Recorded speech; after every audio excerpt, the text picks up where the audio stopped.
परिवार। ए बुढा सुन त, हाम्रो छोरा पनि ठुलो भयो नि है? हो नि, अब त कक्षा 6 मा पो जान्छ त हाम्रो छोरा। अबको 7-8 वर्षपछि त हाम्रो छोरा नि अमेरिका जान्छ नि, होइन त? ठिक भनिस् तैले, मैले पनि हाम्रो छोरालाई अमेरिका नै पठाउने विचार गरेको छु।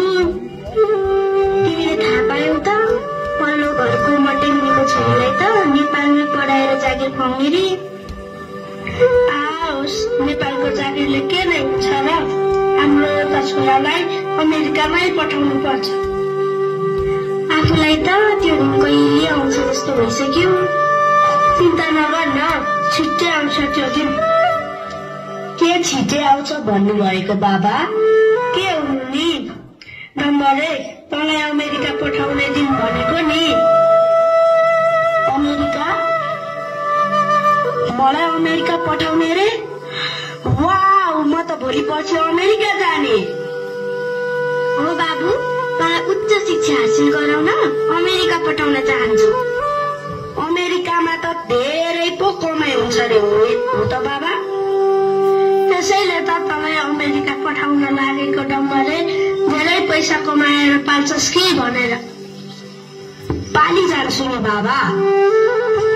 हाम्रो छोरा पनि अमेरिका गएर टन्न पैसा कमाएपछि त हाम्रो पनि बसी बसी खाने दिन आउँछ, होइन त बुढा?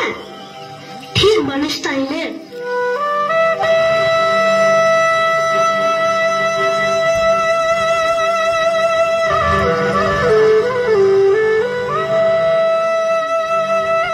वर्षपछि छोरालाई अमेरिका पठाउन उद्देश्य।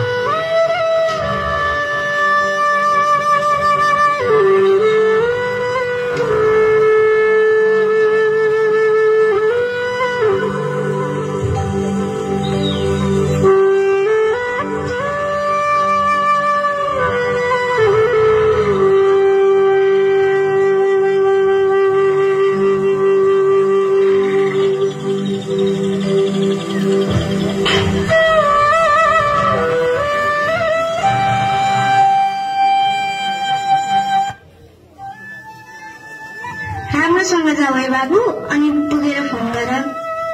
हस् आमा। आमा बाबा राम्रोसँग बस्नु है, म गएँ। ल राम्रोसँग जाऊ। जाँदै मूल बाटोको बाटो फाट्यो, एउटा बाटो परदेश, अर्को घर देश। साथमा भएको एउटा छोरोलाई पनि विदेश पठाइहालियो, अहिले धेरै शून्य पो भयो। केही पाउनु केही त गुमाउनु पर्छ नि बुढा। हाम्रो सपना पूरा भयो भन न। खै के सपना के विपना, एक दिन छोरो नदेख्दा धेरै याद आउँदो रहेछ। भोलि त छोरो अमेरिका गएको फोटो पोस्ट गरेर इष्टमित्र छरछिमेकी सबैलाई देखाउनु पर्छ।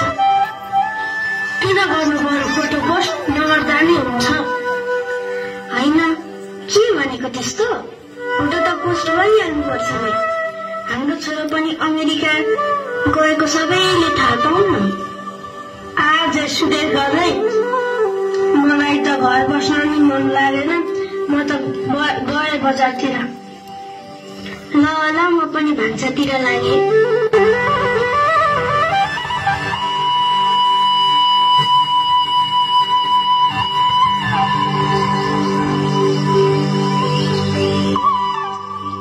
विदेशमा छोरा।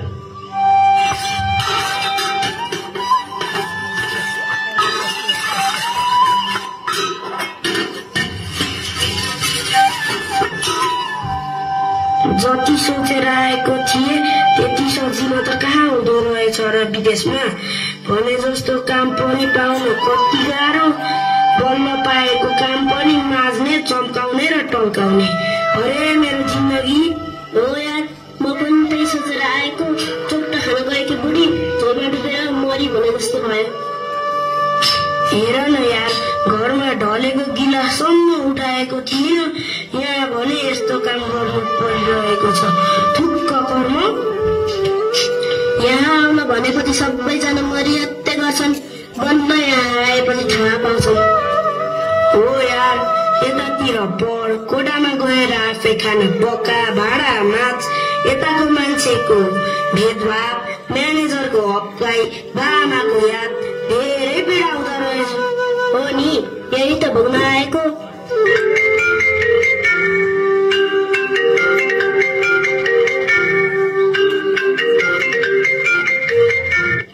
हेलो बाबा, दर्शन, के छ खबर? सन्चै हुनुहुन्छ?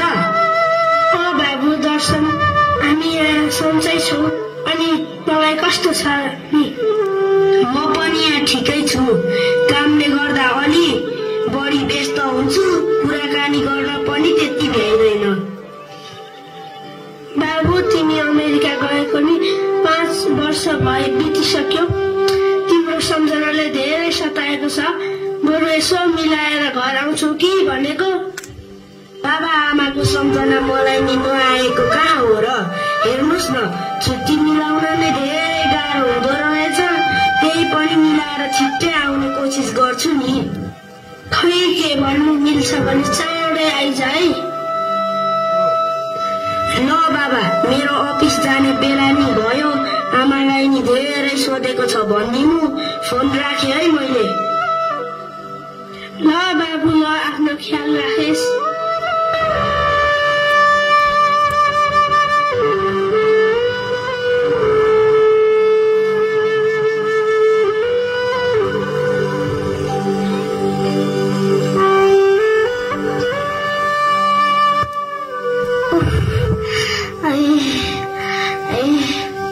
कति मेरो छोराको बाटो।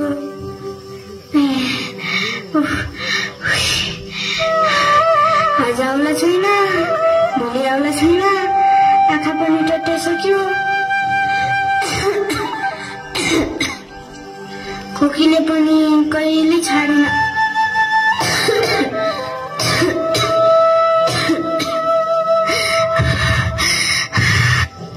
होइन, के भएर भाउजू? किन यसरी टोलाएर बस्नु भएको? खै के भनौँ नानी,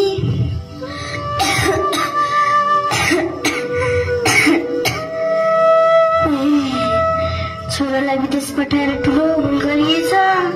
फर्किएर घर आउने कुरै गर्दैन। यस्तै हो भाउजू, विदेश गएपछि त कोही बाहेक अरू सबैले आफ्नो देश, घर, परिवार सबै भुल्छन् पो त। जे भुले पनि अशक्त बाबा आमालाई चाहिँ नभुले हुन्थ्यो भनेको नि नानी। यस्तै हो भाउजू, पहिले नै विचार नपुर्याउँदा तपाईँ मात्र होइन, विदेश गएका छोरा छोरीका बा आमा सबैले यस्तै पीडा भोग्नु परेको छ। छोराको सम्मानमा टोलाउनु बाहेक के नै गर्न सकिन्छ र? रोगले पनि घाटको बनाउन नि।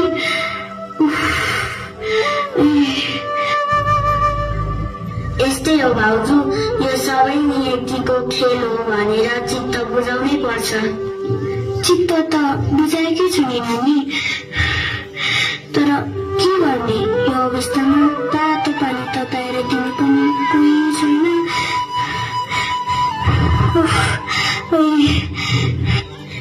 देश पठाउँदा संसार जिते जस्तो गर्छन्, छोराछोरी उतैको भएपछि पछुताउँछन्। रहेछ नानी, सबैको लैलैमा लागेर विदेश पठाइयो। अहिले यो दिन भोग्नु परेको छ।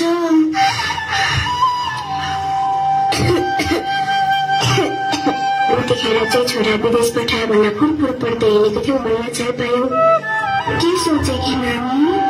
यही पनि सोचेकी छैन। हजुरको पीडाले पीड लाग्यो नि भाउजू। ल भाउजू, आफ्नो ख्याल राख्नु, हामी चाहिँ लाग्यौँ है। ल नानी, ल आउँदै गर है।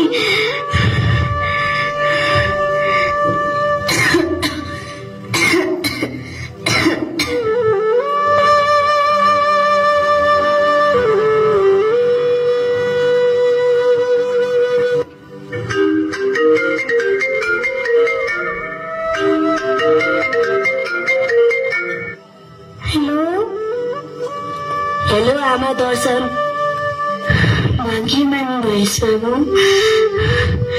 के छ खबर? सन्चै छौ?